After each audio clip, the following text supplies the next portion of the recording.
Hello and welcome back to another OMNIHEROES video. In this video we're just going to finish off the Seraphic Ruins. Now as you can see there's plenty more to do, infinite times that we can sweep, and we need to sweep a total of 1,150 times in order to obtain all of the yellow beads and all of the blue beads as well, or the azure beads. In order to complete all of these challenges and get as many of these points as we possibly can to level up the Hope Tree as much as we can. So as you can see, Hope Tree is relatively leveled up. What level are we at now? 1590, or thereabouts anyway, 1582. So we're going to sweep for as much as we can, and we've only got two left, and this is the this is the male and female dependencies, so we've just got these ones to go, and then we should have all of the artifacts unlocked, and we should be able to get to that final level as well. So let's jump in. Let's have a trial and let's see how far we can get. So this is female it's male dependency, so we do need Gwyn in this bottom left, Lancelot, where have you gone, and Sal in these bottom slots. These are the units that are going to do the most damage. Lancelot with Corrode, Sal with the building up of his synergy, or building up of his runes, effectively will let us do massive amounts of damage, and then Gwyn as well with the strikers on the team. Now, again, this used to be much harder. This used to be only one of your units could take any action, which I think, for me personally, that was a terrible idea. Like, why have all of these units available? Why not just let us use one unit? I suspect because of the synergies, or the effectively the synergy perks that you can get. So the striker's synergy would still kick in for this bottom left unit here, but again, fortunately they've redacted that, and we are now able to use all of our units on the team. Again, it was silly, but what they have done is they've allowed for females in this male dependency to do massive damage. I think females should be doing basically 0 damage, and I think males should do absolutely massive damage on here. I think, for me personally, that's how it should have gone. But as you can see, now we will probably be the MVP of that particular matchup.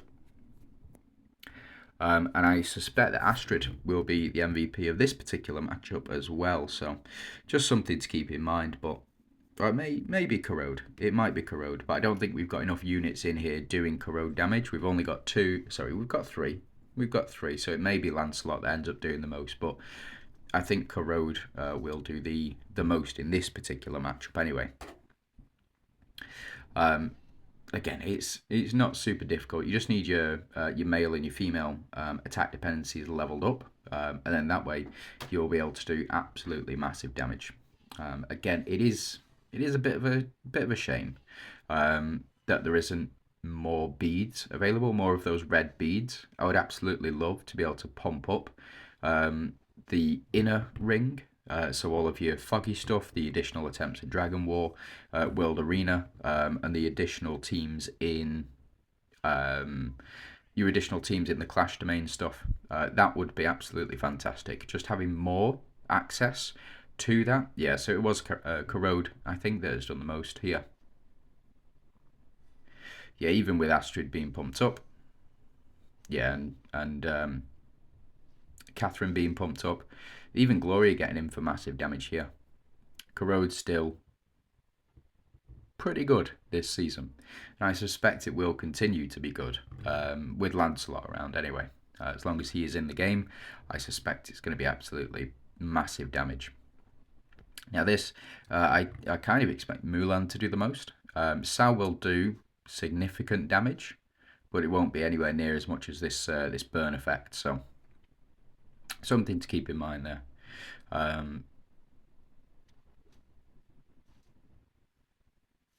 Yeah. Corrode is the way forward on this one. but Dullahan did a fair amount of damage there.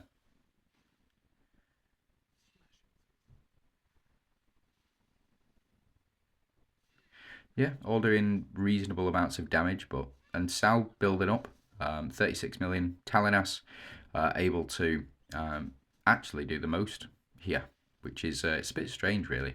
And as you can see, we're taking basically no damage from this boss either, so we're in no danger of dying. We just need to do enough to the boss in order to kill them effectively. And there we go. Corrode again for the win. So you see it is possible without the use of Corrode in that first match. Nawi to do the most, of course, in this male dependency. But it is what it is. So we'll go ahead and sweep. As you can see, I built up 70 sweeps over the course of the past couple of days. And I'm able to sweep as much as I would like. So hopefully we'll get this all sorted out very quickly. 10%, 4%, and now complete. So we do get our final copy of this bow. Sweet. And now I can go ahead and trial on each of those. And finally, just the female dependency left. So let's go ahead and have a look. Again, this was built so that all of these units here wouldn't be able to take action. But let's go ahead and jump in with this team build. So Eudora, Mulan, and Nawi. Again, you could probably change these out for just about anybody these days. And the reason for that, again, is because, well, they took away the 4 units unable to take action. I believe, anyways. We'll just check and make sure.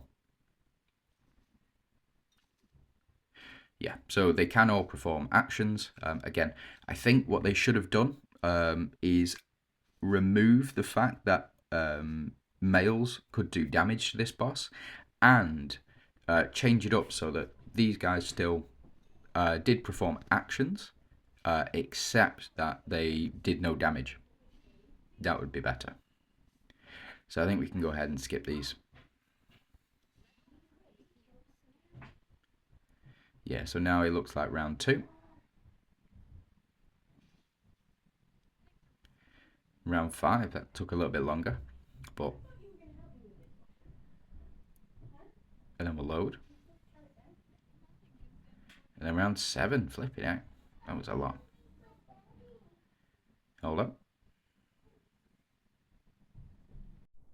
Sorry about that. So, there we go. All sorted. So that is 6%. And let's go ahead and sweep and complete our run on the Seraphic Ruins. Now, what do I think of the Seraphic Ruins? I think it is excellent, but it does need an additional PvE, something along the lines of the, what was it called?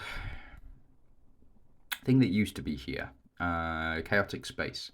Yeah, you do kind of require both. So having this boss mechanic here is absolutely fantastic, and all of the thought and all of the different strategy that goes into it. I think this is absolutely required, but I also think there should be a place to test units. So specifically what I mean by this is currently the World Arena and Foggy Coliseum are the only PvP events that are going on within the seasonal framework. So as you can see, Foggy Coliseum and World Arena here, you can participate in, but they are for a limited time only. So if I jump into World Arena, as you can see, it's only going to be on twice. And I think Foggy Coliseum comes on twice as well, or 4 times potentially. 4 times throughout the course of a season. For me, it's just not. It's not enough. I want to be able to use the Hope Tree synergies. I want to be able to test out the different Hope Tree mechanics, and I want to be able to use my units. Whereas in here, you are specifically limited to the units that you can use. So for example, in this one, not this one, the Holy Shield Negation, I think it is,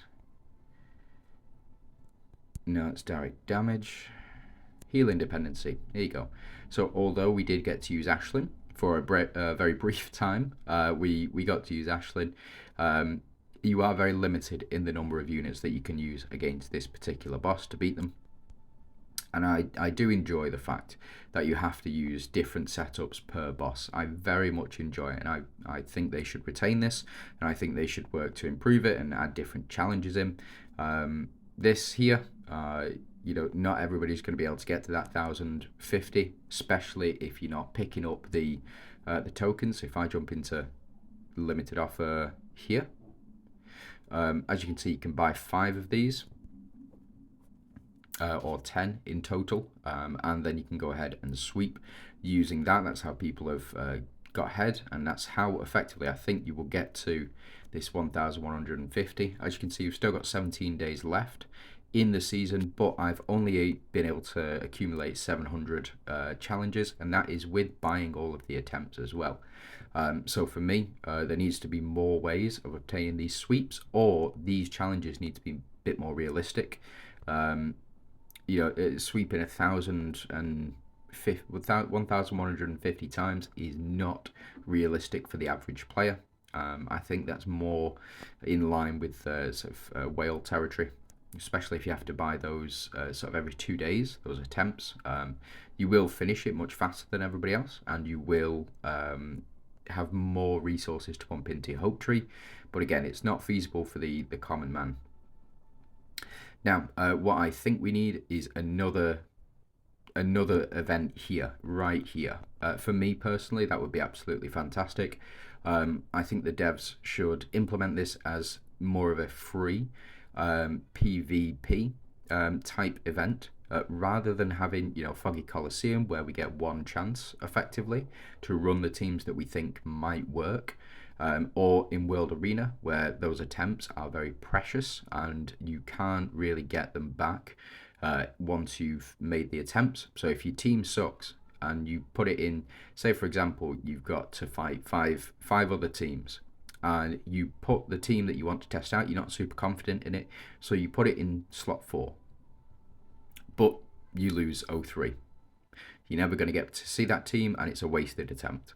Because the first couple of teams have all lost, so you never be able to test that team out.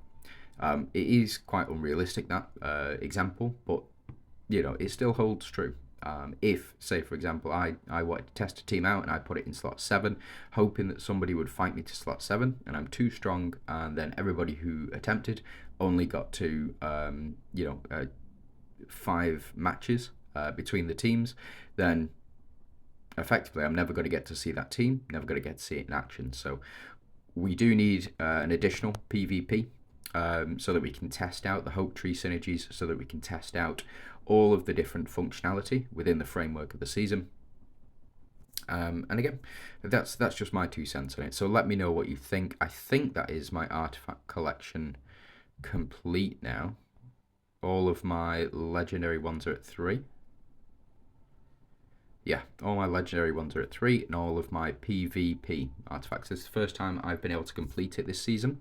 I think they've done a very good job balancing it. The fact that we can obtain all of these artifacts, and now I'll be able to get my 240 of these relic shard chests. For me personally, it's always Hand of Tyr, always the best relic. But there are others. Leviathan, not so much. I would say Death's Scythe is very, very good, and depending on your units, Sylvan Shield, Knight's Edge is completely a staple. I rely on that very heavily, so Knight's Edge and Death's Scythe as well. Those two are, for me, Knight's Edge, Death's Scythe, and Hand of Tyr. Those are the 3 that I use the most frequently. It is what it is. Now, what do I think you should prioritize? If you don't have any of these chrono relics, you should prioritize chrono relics. They are the staple of every single game mode that there is. You can run other stuff in that back slot, but the chrono relics really do just make it. So that's the Famine Scale, Hand of Tyr, and Knight's Edge. Those are the ones that you should be prioritizing, particularly Hand of Tyr and Knight's Edge. Famine Scale doesn't really do altogether too much, unless you get it up to much higher star level. But again, those are the two that you should be prioritizing. If you've not got any of these red relics, definitely Hand of Tyr. If you've got Hand of Tyr, then Knight's Edge. If you've got Knight's Edge, Famine Scale. And if you've got all three, just go wild. Do what you want. But yeah, thanks very much for watching. I hope it has been informative and helpful. And I'll catch you guys in the next one.